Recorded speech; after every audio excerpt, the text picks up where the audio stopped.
Hi guys, it's Mike here from KO's Bushcraft Down Under. Today I thought I'd talk to you about airing down your tyres. Now, adjusting the air pressure in your four-wheel drive is the greatest thing you can do for improving the performance.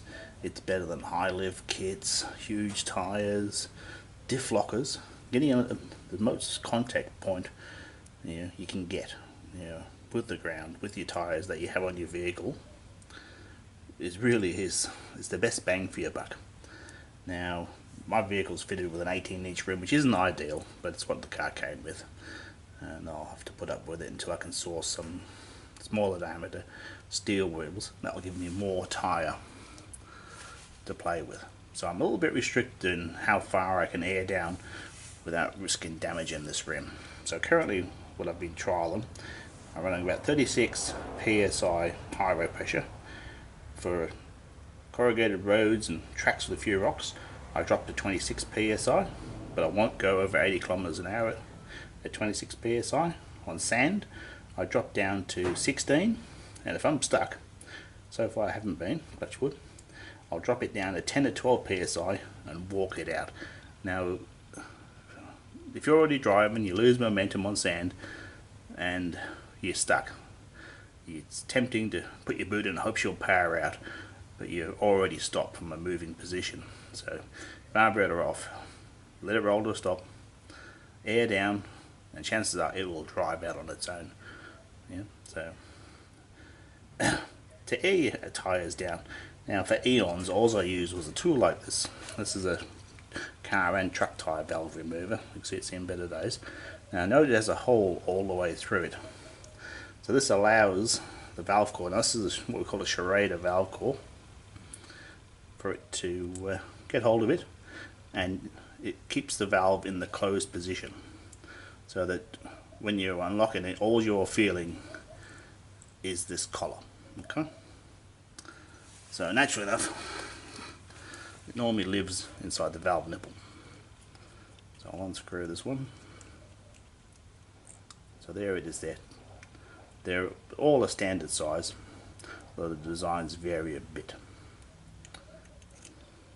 Now the rapid deflators, and I have two on the ground here, work by releasing the valve core and bleeding off the pressure. Now I bought this one here for a grand total of $16, but it doesn't work. And the reason it doesn't work is the depression for the valve core. It's a 2mm hole, but it's not deep enough. Now I'm going to fix this one by attacking it with a 2mm electric drill bit. So 16 bucks, doesn't work. You can force it to work, but then you are pushing against the pressure. Now this is the ARB one, which cost me $72 from the local ARB store. Comparing that, it drops in, stays in there, so that when you are engaging this tool, you are not having to press the air valve. So basically, inside the tyre, push it in, engage the valve, wind the valve out, and there's a little vent hole on the inside. And by exposing that, you can air down, read the gauge, and drop your pressures down. Personally, they don't make these Schrader valves to be removed and replaced umpteen million times. So if you're going to use one of these, you're going to need plenty of spares, because you are going to have to replace them. Now, it's quick. It can air that tyre down in about 30 seconds, 26 psi from 36, and in under a minute, about 50 seconds, I can get it down to 16. So what I've been doing for eons is I've been using one of these chucks. So this is a tyre chuck. It's got a 6mm fitting on it, although you could get an 8mm.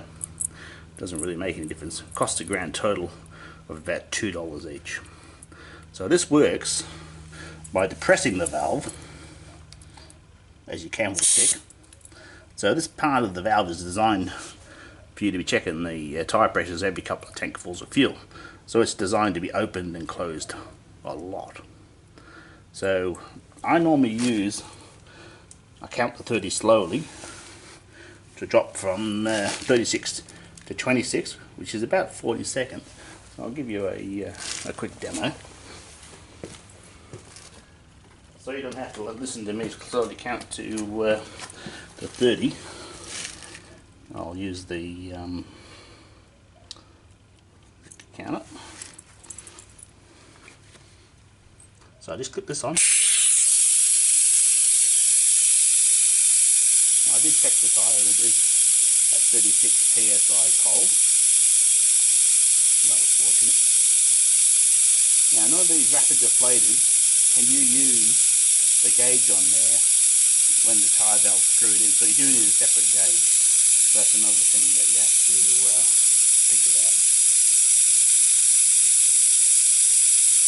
This method adds about a minute all up to airing down 4 tyres. So really, it's not that slow.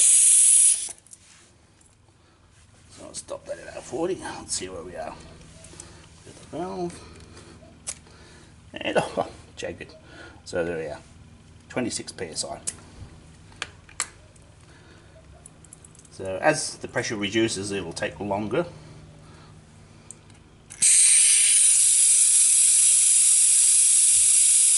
So this will probably take us to about a minute 30 to get me down to beach pressure.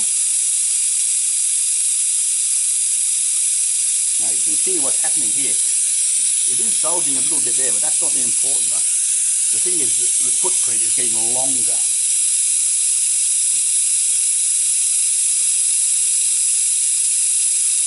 And that makes the big difference in sand driving. And also by reducing the pressure, you're less likely to get a puncture.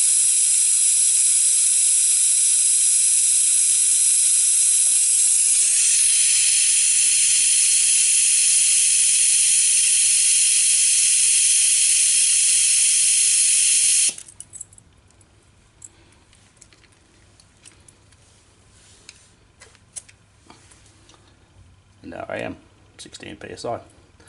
So $2 versus $70 for a good one, and just a fraction slower, as in maybe 15 seconds per wheel.